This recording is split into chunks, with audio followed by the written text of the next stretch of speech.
Welcome to The Point of View. This is your favorite current affairs show on television. On The Point of View, we get the right guests, ask them relevant questions on issues that matter to you.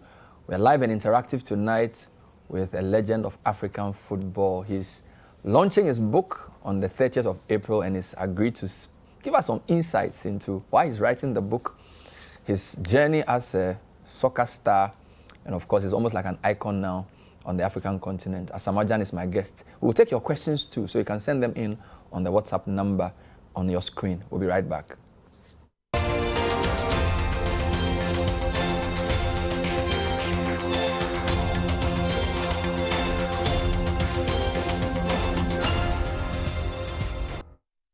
Welcome back. So tonight my guest is Asamoah Gyan, who's a well-known soccer star globally, but he's not just a soccer star, he's an entertainment person. He's seen as a leader. He was Ghana's captain for many, many years. He's a businessman as well, and he's now an author. His new book will be launched on the 30th of April. It's called Legendary, and he's my guest. We call him the Baby Jet. Baby Jet, welcome to the show. Thank you, thank you. How are you doing? I'm good, how are you? I'm fine. You said to me before we came on air that interview of Awole Monko. What does it mean? Monko. what does it mean? Monko, like you can use Monko for different times, like Ewule Monko. Like, yeah, this interview is gonna be very good. It will be. So it's like this interview about Ewule Monko. Even though your name is Gyan, you speak more Ghan. Before we came on air, you speak Ghan easily. Are you a Ghan or a Bono person? I was born in Accra. You Okay. know, and then we lived in a compound where we had a lot of Ghans, you know, in a compound house.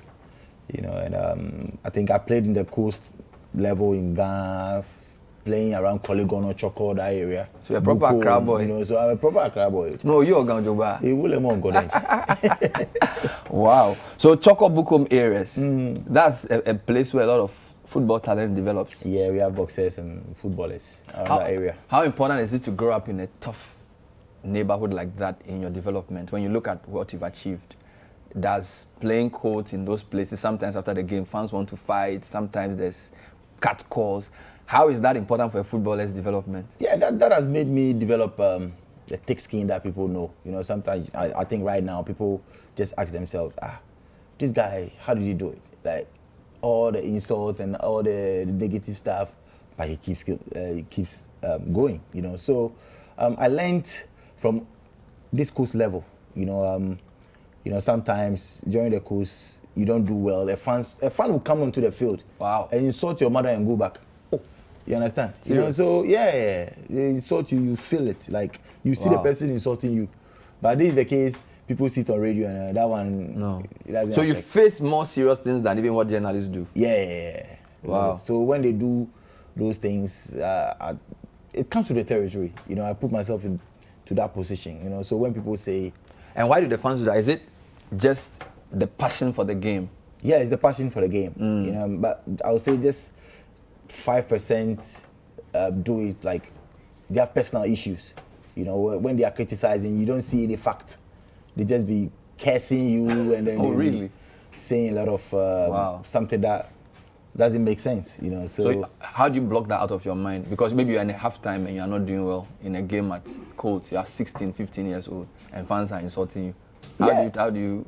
I know what I can do. You know, I'm very confident when it comes to me. You know, I'm God gifted. I can do anything at any time. You know, so when things go wrong, and then I feel like, okay, today you win, tomorrow I'll win, because I have so many ways of scoring goals. You know, because my head, my left, my right, I can score from any angle. You know, so I feel like when I don't do well today, tomorrow I have to redeem myself.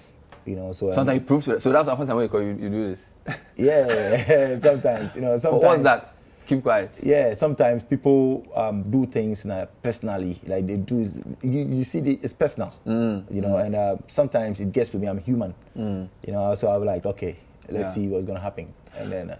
It's interesting. I was born in Medina, and we used to go and watch football. But when I go to your areas, those Choko areas, local, they take football so seriously. In fact, sometimes when they're playing like a local game on Sunday afternoon, you see like so many people watching the game, and you ask yourself, is it Hearts versus Liberty? You say, no, this is like Zute, some teams.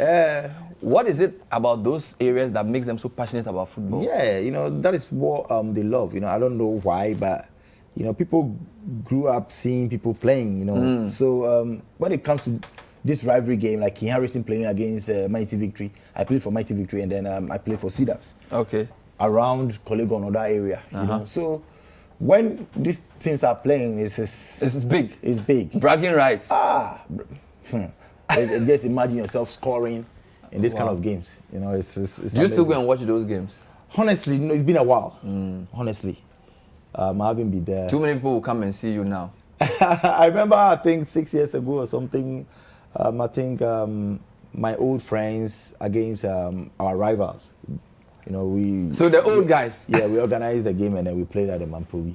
How was it? Yeah, it was fun. See my old friends, you know, those I played with. Wow. You know, they grew up seeing me on the television, and some of them didn't make it to the highest level of football. Yes. And yet you are still friends with them. Yeah, most of them didn't make it to the highest level, but sometimes because of the situation, we don't see each other. But once in a while, when I pop into them, definitely they know the kind of love I'll show to them. You know, and sometimes they come at the wrong time. You know, when people are maybe an occasion that you have a lot of security.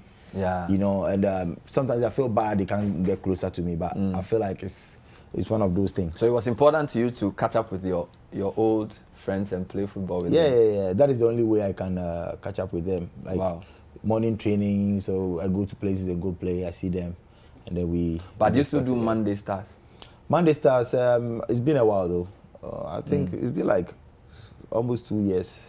You haven't had time? I haven't had time to play. How long have you been writing this book? This, I would say it's about 3 years. Wow. Yeah. You know, going back and forth. Wow.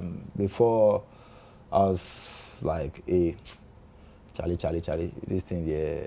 Because me, I don't like my stuff out there, you know. A very private person. I'm a philanthropist, you know, when I go do donations, in the beginning, that time, you know, I do it behind the scene, all these things, and then they were like, sometimes you need to show for people to know what you are doing. At least it can encourage somebody to do, you know, inspire the young ones who are coming to do more. So you want to tell your story. So is this just about your football life, or does it include things around how you were born, where you grew up, you and your two brothers? Yeah, the book involves when I was born, you know, as a child, how I was, you know, growing up, my school, you know, a lot of things, you know. So it captures the life of Asamoah Gyan. Yeah, you know, I'm still 37 years and I've written a book. Amazing. And it's titled Legendary. So the Gyan is inside the legend. I hear you went to 7th grade Prince's. Yes. But that sounds like a Dadaba school. Because when we were in wherever I was, the boys in 7th grade, I went to University Primary. And the 7th grade boys were very good students. No, 7th grade, my school is not. You went to Saitu? UPS is government, but lecturers' children. Saitu. And it's fine. But you went to a private school. So you are Dadaba. I'm Dadaba. Yet you were playing at places which are cold, hardcore places. How do you balance the two? You know, there are some people who go to Dadaba school because they have to go there. Okay. But when you come to them, you know that it's not Dadaba. It's Shatawale Dadaba. He also went there? Yeah. Oh, he also said 7th grade as well? He was my mate. Are you serious? Did you know him? Yeah, Charles Mensah. Yeah. Are you serious? Yeah. Were you in the same class? You know, he was that guy, like that stubborn guy, but even from then. But very, very respectful though. Wow. He's very, very respectful. Who would have thought that two of Ghana's greatest stars would be in the same school? Ebony went there. Ebony was in 7th grade. May so rest in peace. He went there. Who founded the school? Mr. Lamte. Maybe we should ask him. Is he still alive? He's alive. We should ask him what he saw. There are a lot of schools that produce a great guys. So. But in our time, if I put Asamoah Gyan, football, Shatawale, I mean, those are like top 5 of everything in Ghana. Top. Wow. Do you still talk to him? Grateful. Once in a while, you know, it's been a while we spoke. Wow. You know, but he's on another field. Yeah. He's got his people. Yeah. So yeah. Wow. So you ended up in Accra before you went to Italy, before Liberty. I see. And did they call you Baby Jet because of football or because of athletics? Because of football. Baby Jet. Because of my look. You know, at that time I had that small look, baby face. Look, so That's the picture. So this is SS. yeah, my first year. Wow. Yeah, so Mrs. Loco was your headmistress. yes, so rest in peace. She loved me. Like, Wow. I loved that woman. You know, and I remember that time she used to give me like $20, like dollars. When you play and score. Me. So you were the best player in the school. I was the only student spending dollars at school. So when you score, you are saying this when you play and you score, she will give you dollars. Yeah, because when I came, I didn't want to play. You didn't want to play. I didn't want to play for the school team. I wanted to play the second year. You wanted to take Form 1 and just. Yeah, because those in the school team, I knew them outside the school. They're very, very good players. So I didn't want to. And so you were in the school team from Form 1. Hey. And my first day we won the. It means they heard about you before you came to the school. No. So it was when you came that they knew. Yes. Was Bafo in Akraka? No, Bafo was already there. Okay. He had gone ahead of you. Bafo was already famous. Before you went. Yeah. So people used to call me Bafo Gyan. Like, you understand? Wow. But Bafo always said that you were the greater star. He's always been saying you are the star. Yes. Even from very early first interviews when his first interview he said it. I was at school. And I remember the callers started insulting him. Why didn't he call the players at the limelight at that time? So they were asking him who is the best player for him, and he mentioned your name. And people didn't understand why. But how did he know you were that good? Yeah, I'm like, our family is the one I'm very closer to. Okay. More like. Okay. Everywhere he goes, I follow. He takes me around. Okay. Takes me to the Black Stars camp. Even before you got into Black Stars? Yeah. All the players saw me. Steven. When you were very young, so they knew that Bafo Nyemiamba. Yeah. The brother is coming. When I came to the national team, they asked my brother, is it your young brother you brought to the camp? He was like, yeah, only Asamoah. That time you were very small then. Yeah, I was very, very small. Wow. I was very, very, very small. When you were in Akraka, did Akraka win any football, anything? In Tako. My first year, I was the top scorer. Serious? Which school did you beat in the final? Ebenezer Secondary. Chaso Sesibi was their coach. Padua? Chaso Sesibi was their coach. Ebenezer Secondary? Yeah, I beat them. Wow. But you never did 100 meters or 200 or any of those? No, I didn't do it. We had... Because I was told you were fast. I was fast. You could have been a raw athlete if you wanted to. Akins was the fastest guy. He was, but the others, I felt like I could beat them. But I didn't try to participate for the school. Because your pace helps you as a striker. I remember before the 2014 World Cup, the US wrote a lot of articles about you. And the main thing they said was that he's lightning quick. Because you had done something to them in 2010 that they never forget. So there were quite a number of articles written by SoccerNet, and the main thing was that you were a mercurial striker. It was lightning fast. And this was in 2014, which is not necessarily your peak. I think your peak was around 2012-ish. You can be fast, but if you don't have the technique, you can be faster than the defender, and then when you get the ball, put the ball in the net. So it's not just running. No, yeah, it involves a lot of things. So for you as a striker, what's your most important attribute? My IQ. Your IQ? I'm very, very smart. I anticipate. So before the ball comes, you know what you're doing? I know what I'm doing. So I can, when we start the ball, I can just see the qualities of the two central defenders. You can observe them and know. I can just observe them. You saw the goal against Algeria. You saw the goal against US. I have to just see them. I'll show you those goals. Everybody thinks this is your best goal because it was against the US. I think your best goal was 2015, Algeria 1-0, 90th minute. You were sick. This goal, look at this goal. We didn't even know you played this game because the coach said you were not well. We couldn't score Algeria for the whole game. Can you walk me through what happened here? I was sick. I didn't play the first game. Second game, I was just waiting for the opportunity. I was just doing the basic touches and stuff, because the opponent knew who I was. They know if they give me one chance, I will score. So they were more careful. Although I was silent in the game, I was just waiting for that opportunity. You touched the ball once. As I said earlier, I was just watching the two central defenders. I knew the slowest one. You were timing them? Yeah, the one who was very slow. So that ball, if it was the other defender, I wouldn't have gone. But I knew this one was slow, so I had to just... And you hit it into the ground. Yeah. So the keeper... From that position, I'm a master of that position. Most of your goals are... I normally train there. Okay. You know, so when I have the ball there, it's like Germany, right? Just who gave the assist? Like Egypt on the right, I just put it there. Who gave this assist? It was Wakaso. You know, he had no option than to put the ball there because the time was almost up. Yeah. You know, so we have to... And it bounced 1, yeah, 2, trap left, first touch. Yeah, it's one of the... You know, the time the goal came, you call it as my best goal. But I always say my goal against England was I'll come to that goal. But for me, because we're watching this game at Alisa. This one, as a striker, you know, when you see the ball in front of you, yeah, you're seeing the pole, so you know where to put it. You know where to put it. But when your back is facing the pole, you get it, do what you have to do. That is our best goal. Yeah. So for you strikers, from the masses, they see... We see this as your best, but for you a striker... And the American goal and everything. That one, we are strikers, we see the ball in front of us. So it's not that difficult. You see the post in front of you. So, yeah. But when your back is facing the pole and then you do your individual brilliance and you score, that is... For me, this was your best goal because, as I said, you were not well. We needed to win. Yes. Last the situation. Minute. Yeah, you're talking about the situation. Yeah, that is why. Yeah, I understand. You know, against USA, the time the goal came, you know, people value it. Show me the US game. Who gave that assist for the US game? It was a clearance from Dede Ayew. 2010 was a crazy year. There was a header, and then there was a clearance. Okay. So it was like a... Wow. Yeah, and the guy who pushed me was my teammate. I knew he was slow. So you always target the central defender, knowing... And his push helped you?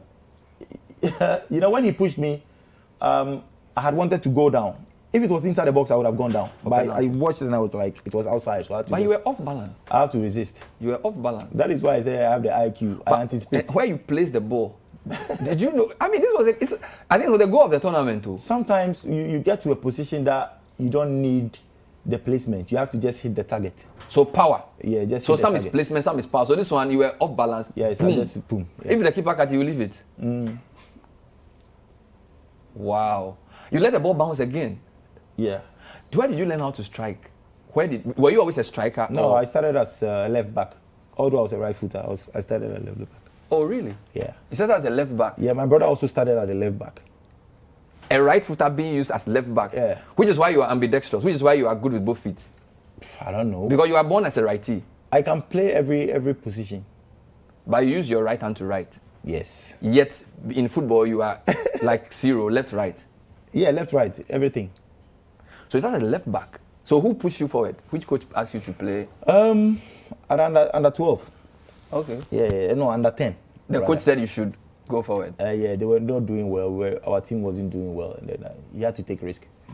You know. And so he played you as a striker. There are a lot of things in the book that people will have to know. So you've written about some of these things in the book? A lot. Wow. There are a lot of things in the book. Asamoah Gyan, I didn't know Asamoah Gyan was a left back. Imagine. So now you know. Asamoah Gyan was like Harrison Afful or something, play left back. This is interesting. So you've written about football in the book, also about life. Football, life. So-called controversies. You've tackled everything. Everything. You've dealt with penalty miss. Yeah, how people see me. You know, they have to see the real me. You know, because people write stories about me and people do believe it. You know, so I have to say my side. You are also say my side of my story. You are coming to correct the records. Yes. Set the record straight. Yeah, I'll just put it there. It's up to you to believe it or not. And my most motive is to inspire the young ones because they've seen what has happened to me, and they see how I'm able to overcome all these obstacles. Wow. You know, so when they read it, they will know, oh, okay, we know where he's coming from. Wow. Yeah. And that's very important for the next generation. Yes, to very, know very important. how you came through the system. Amazing. I will show your England goal last. That you said it's your best goal. This is the other one. We're talking to Asamoah Gyan. He is Ghana's highest scorer of all time, 51 goals in terms of the national team. The highest African scorer at the World Cup, 6 goals. He says if he goes, you add 1 more or 2 more.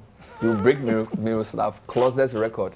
Incidentally, that 2-2 game was considered the best game of that tournament. Yes. Yeah, that game was considered the best game of the tournament because of how we approached the game. Yeah. You know, we said, hey, these people are beating people. We have to match them. You know, so our tactic was to play on the counter. You know, so all the players were behind the ball, waiting for them to make mistakes. So then you counter. You counter. And so, with your speed. You understand?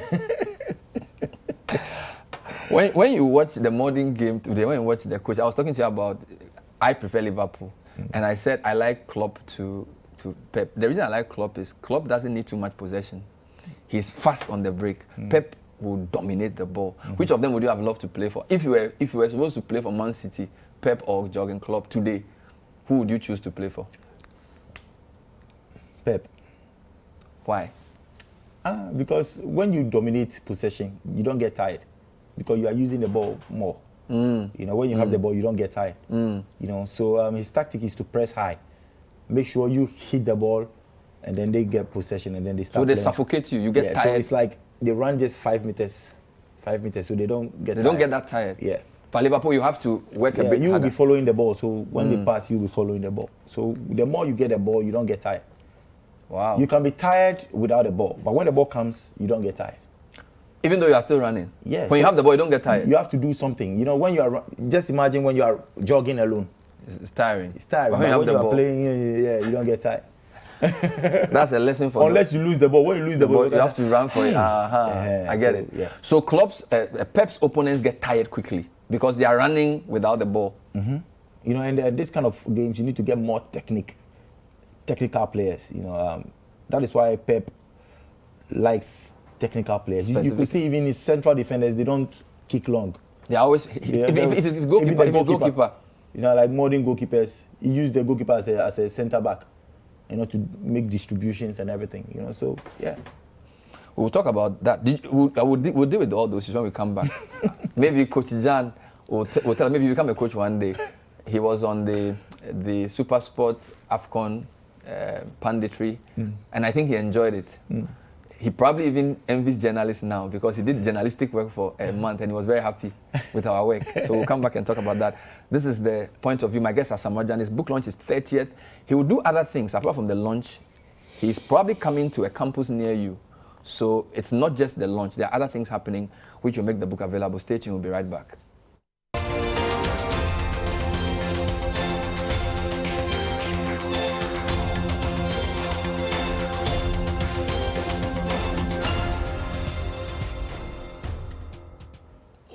Welcome back. This is the point of view. Tonight we're talking to legend Asamoah Gyan. He's launching his autobiography, Legendary.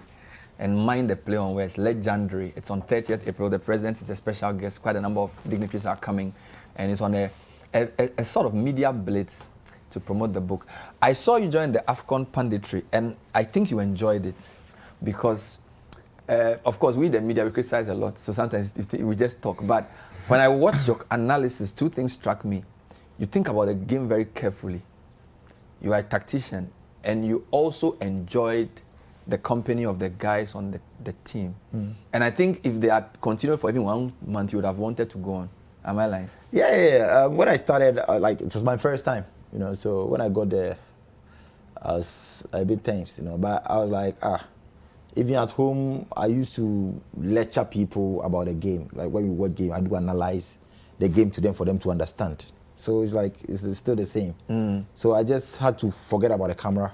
Yeah. You know, and then see who is interviewing me and then talk about what I've seen. Because I already have the IQ, you know, I'm an outspoken person. Yeah. You know, so I have to just use all these things too. I listened to you as you analyzed some of the games. You were talking about the Senegalese. Somehow, I think you knew Senegal was one of the best teams. You sort of felt they could win. Even though emotionally you supported Ghana. And again, I caught you there. You know, even though you are a pundit, it was very clear that you were biased for Ghana. Yeah, you know, sometimes, you know, it comes naturally. You know, when you put your heart into something and then, you know, they disappoint or... You were really hurt. I was really, really You hurt. felt a little bit what we feel. Yeah. No, I felt like, Ghana cannot go out this tournament, you know, but, you know, I was very, very emotional. I was really upset. I was just controlling myself.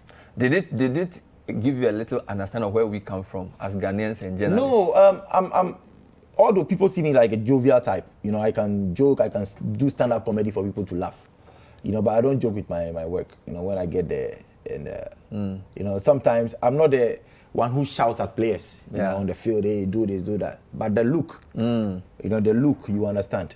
I don't shout. I can do everything, but when I look at you, you know, you what I'm understand. saying is that the way Ghana's exit pained you, did it tell you a bit about what we feel when we watch you guys playing? That's what I'm asking you. Like, because you were so, your eyes were red. That is how I've been since. You know, it doesn't matter how the fans feel. You know, when I lose a game, like, of course, nobody will be happy. You know, when I lose a game with my head high, like, I did so well. You know, it wasn't our day. That one, yeah.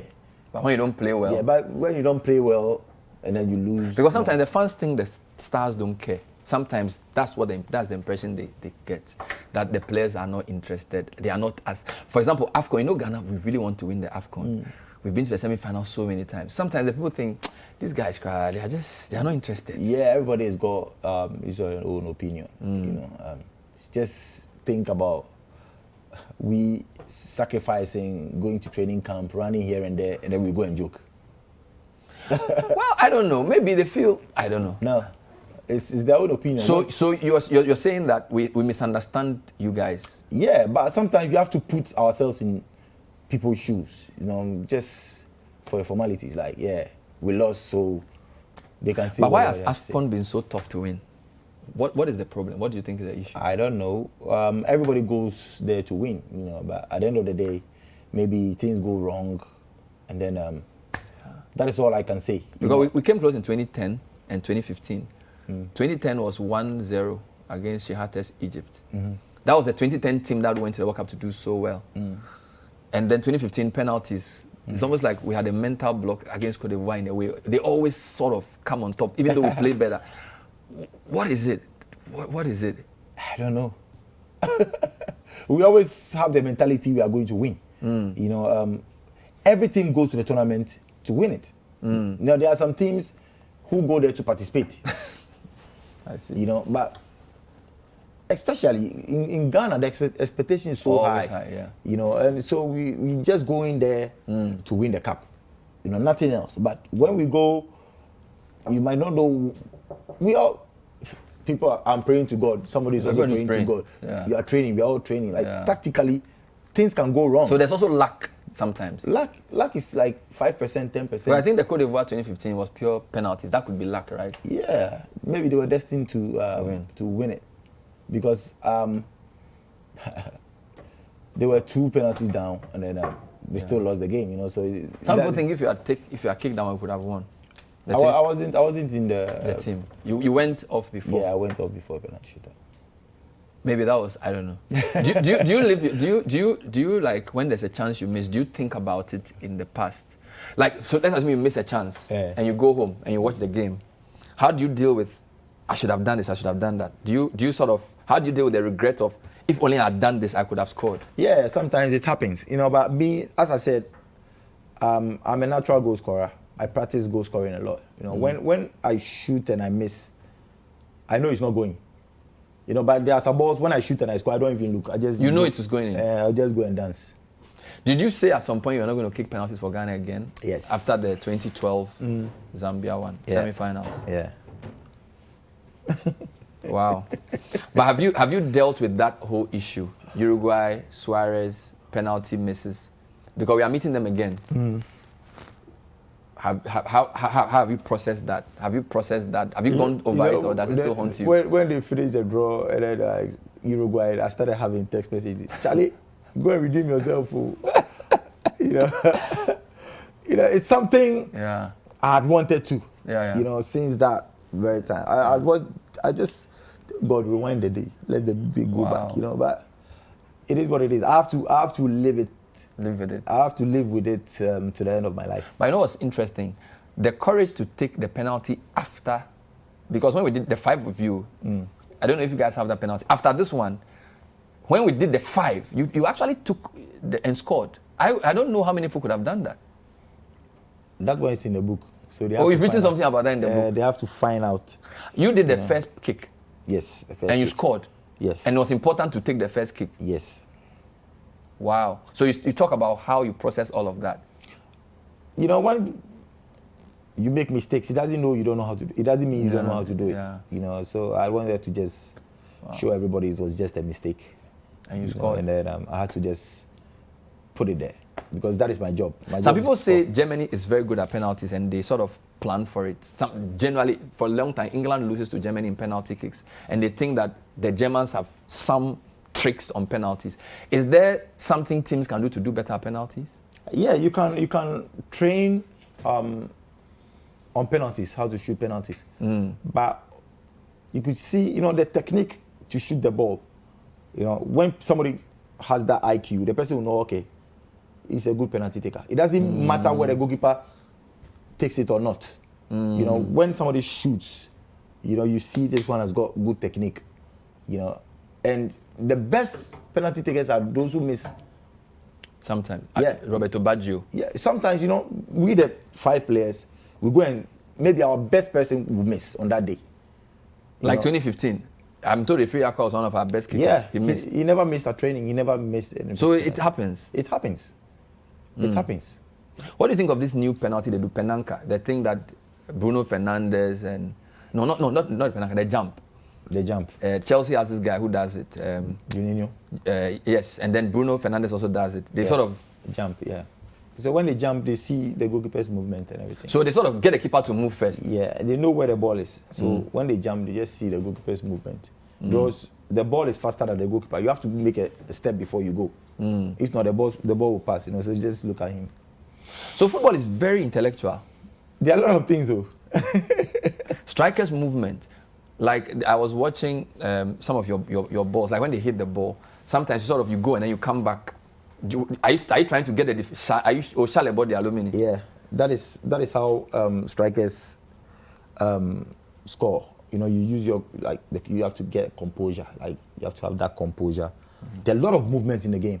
That is why I play with their minds. The defenders, I play with their minds. Sometimes I can just come to the center, just do some touches. You won't get me to mark. I'll just feint, come, feint, go. Sometimes the defender anticipates a lot. When the ball is being passed to you, he can anticipate it, he can come in front of you and then pick the ball. So those kind of defenders, I'll go like I'm going to get the ball. He will come and I will just turn. And then he'll be stacked. And then they'll put the ball there.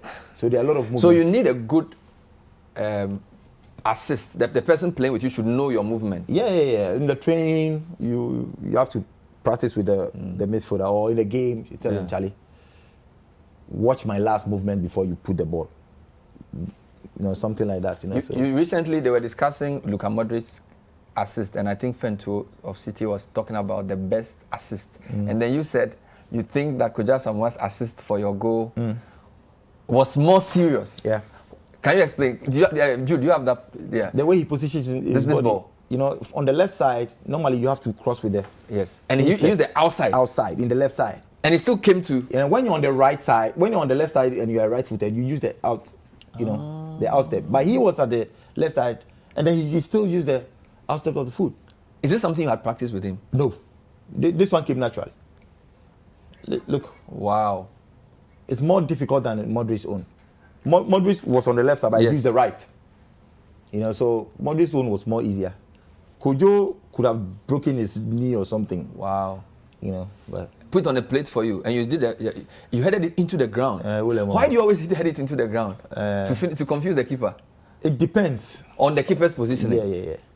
It depends. So this, you are saying, is this instinct or what? Is this like... after training, I do like 20 minutes finishing. So when all these balls come... You know what to do already? Yeah, it's something like you've practiced. The defender was just looking at you. It was a slow one. I'm told by Sami that your best goal actually was not even the England. It's actually the DRC. Yeah. 2006 qualifier before the South Africa one. So this is the qualifier before the final game against South Africa. Yes. I didn't see that goal. It was a... What was it? How was that goal? I think it was a long ball from Laie Kingston, from the right side to the edge of the 18 on the left side. On the left side? On the left side. No, I think, it was on the right side. So I jumped with the defender, chested it down. You know, the ball didn't land, and then I just did the back flip over the defender, and then I loved it. Jesus. I loved it over the goalkeeper. You know, so. And that was what gave us hope to qualify. I remember that day my brother was getting married. Wow. He was about to put the ring, and he had goal. Wow. Wow. And then, of course, 2006, what you guys did to Czech Republic. Crazy. Yes. Because I think they didn't know, they were the third best team in the world. Yes, at that time. And everybody thought that Ghana was not going to do anything. How did you guys, what did you guys eat that night?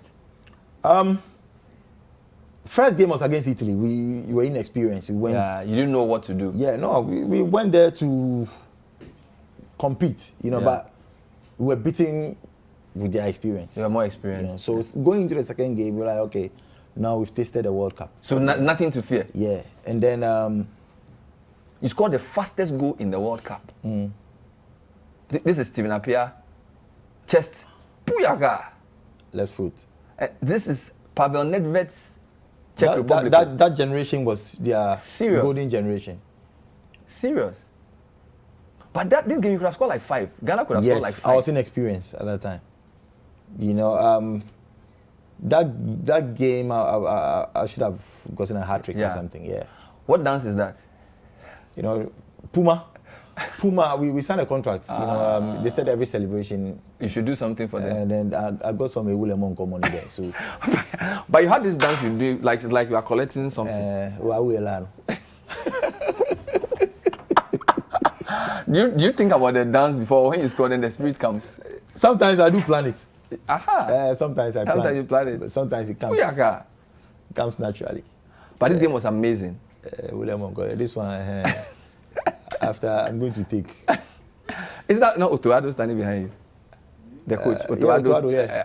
Matthew Amoah. Otuado. Steven Appiah. What do you think of Otuado? Can you do the work? He did a great job.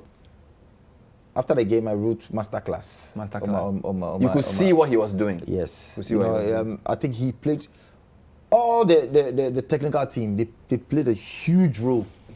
You know, at that stage of the game, they were able to manage the game because they needed a draw. So they had to take some of the strikers out, bring holding midfielders who can play the ball and then delay. You could see what they were doing. So the second half, you saw Ghana possessing the ball, you know, just to frustrate them. You know, he played back 5 with 5 defenders. Yeah. And then he played all the midfielders, and he left Asamoah Gyan in front to use his speed. You know, so they put the ball on the flanks for him to just block and then win some fouls and then, you know, keep the ball. So it was a tactical. That was a tactical victory for us. It was a tactical masterclass. Masterclass from the technical team. Wow. They did so well. People say Asamoah Gyan reminds them of you. This is like a young Asamoah Gyan. What do you think of him? They shouldn't put that pressure on the boy. It's too young. It's too early. It's too early to do that comparison. Maybe he can get something, you know, maybe there might be a look alike or something. I saw his movement. This weekend he played against Napoli. He has very good movement. He's a very, very good player. He has good movement. He's got pace, you know, the passion. You know, I saw the game against Nigeria and Kumasi. You know, the passion. He was more passionate. You see, he wanted to give something to the people, and that is what he did. He did what he had to do. And it's also Gyan. You know, after the game, he was having cramps. You know, so when a player starts having cramps, it means he accepted himself. He gave everything. So he gave everything. You know, that is what I like about him. But he needs a lot of movement. Yeah. You know, maybe he's young. You should give him a call. He's young. When I was like him, I was doing the same. You know, but I had to learn a couple of movements. We were in the same. Where do you think you got your best football education? Because you did did Liberty, Italy, Modena. Yeah, Italy. Yeah. That's when you learn the tactical aspect of the game. Yes. Italy is more about tactic. You know, when the coach tells you don't cross the center line, if you cross it, he will change you. Straight. Yeah. Whether you score or not, he will change you. You know, they are more tactical. So they install that discipline in you. You know, they'll say, okay, don't press. When they have the ball, don't press. If you press, he will come out to you. So Italy was where you got your tactical. Yes. Wow. Everybody knows it. Like they're more tactical. Because you did Rennes too. But Sunderland was when we enjoyed you. Yeah. Of course, I was in the EPL. Big. You know, I was their record signing. Yeah. You know, I had a great World Cup going there. You know, so big reputation. You know. And you did something against Chelsea. Finish there. We'll be right back. We're still talking to Asamoah Gyan. Oh, my Lord, Charlie. We'll be back. We have a few minutes to end. Stay with us.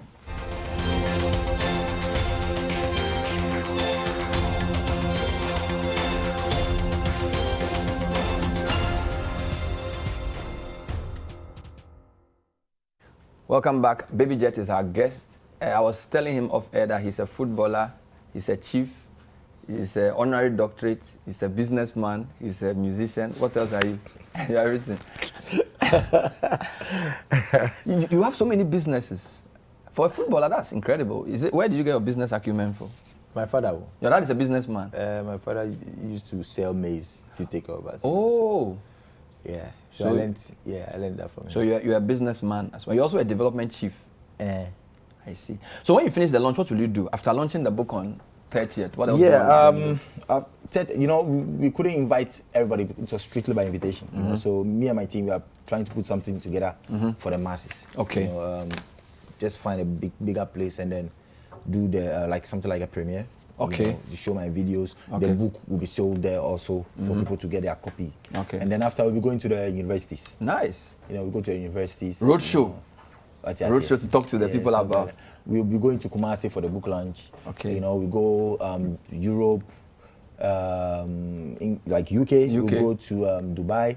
Of course. Emirates. You know, China. where I played. China. You know, we have China. Is it part of the? You have to find. We have to plan on that. You know, where I played. All the places you played, so that but for now, these are the places that going. We are going. You know, so wow. Yeah. You scored 123 goals in 123 games for Alain. That's crazy. That's like how do you score one? How do you score one goal per game? That's almost impossible. Yeah. With Alain, I had I think I had the right people around me. You know, that suits my style. Those who understand the way you play. The way I play. So it made everything easier for me. Wow. So I had to just be fit. Do you say anything in the book about who your toughest defender you've ever faced was? Yeah. Who was that? You'll find out. What about the best player you've played with in your team? You'll find out. What about the toughest game you've played in? You'll find out. It's in the book. Everything is in all the book. Those things are in the book. Yeah. I want people to just read the book and then they will see. Because when you talk about Asamoah Gyan, you know, I've done a lot of interviews. You know, people, you know what to expect. You know, when they know that even the question you're going to ask, you know, what I want people to know is what is behind the scene. So the things that we haven't asked you before, yes, you've put them in the book. Yes, you know, things that people just read and then judge you. Wow. You know, there are a lot of things. Maybe I scored this goal. How did he do it? What did I do before scoring that goal? You know. You explain those things. Yeah. Show me the England goal. I want to talk about that goal. Before you show the England goal, Bernard Presec played against Accra during a Superzo. Asamoah played and they beat us 6-1, which I scored. This is my mate Michael Asafo at Elwak. Why did you do that? 6-1. Why did you do that? Elwak, yeah, Elwak. That time I was on fire. You were on fire. I was on fire. You know. We had our captain before you was called Dipep. He played Liberty, David Boateng. Dipep? Yes. Yeah, Reggae, you know him? I played with Dipep. Liberty. I played with David Boateng. We look alike. Yeah. I remember there was one game I scored, you know, and they brought his picture and then they wrote Asamoah Gyan. You look alike. My mom went to graphic. Quick. He went. My mom. She took the newspaper, went to graphic. Like, what is this? When I'm old.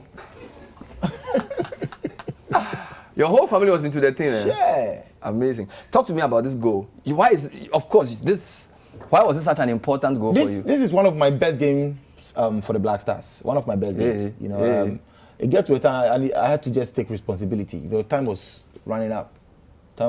So, wow.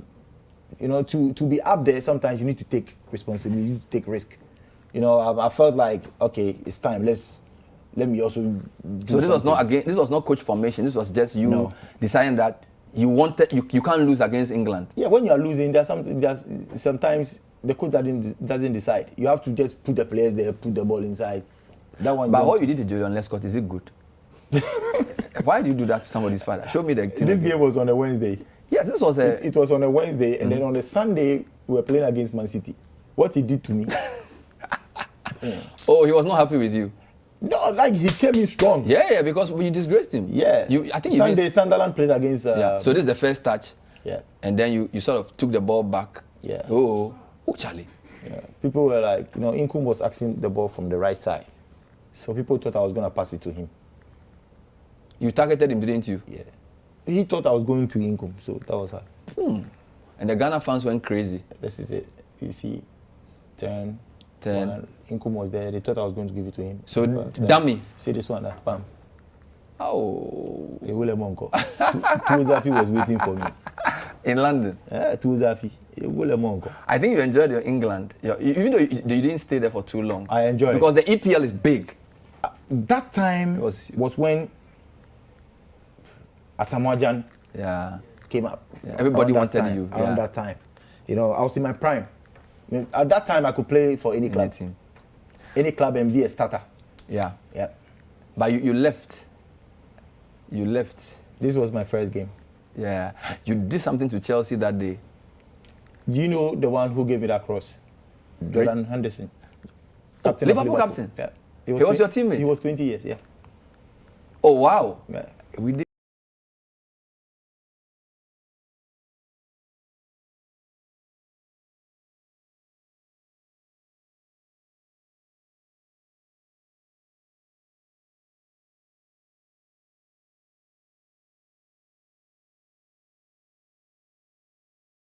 Chelsea. What dance is that? We learn. Wow. This goal was against Newcastle. 11 goals. This Stoke City. Yeah. Wow. And their game is very fast. Their game is more physical. More physical. Boom. And I think it was important to prove that you could do it in England. Because they believe they have the best league in the world. Yeah. And you went there and you scored 11 goals in, 20-something games. That was high level. Yeah. I was in the top, I was in the form of my life. Yeah. I was more confident. I could do anything. This is after 2010. Yes, naturally. Yeah. I'm gifted, so. The confidence is important. Yeah. All I needed to do is Jordan Henderson. You see him. Yeah. That's the pass. It was 10 against 11. Oh, really? We were playing with 10 men. Yeah. You equalized.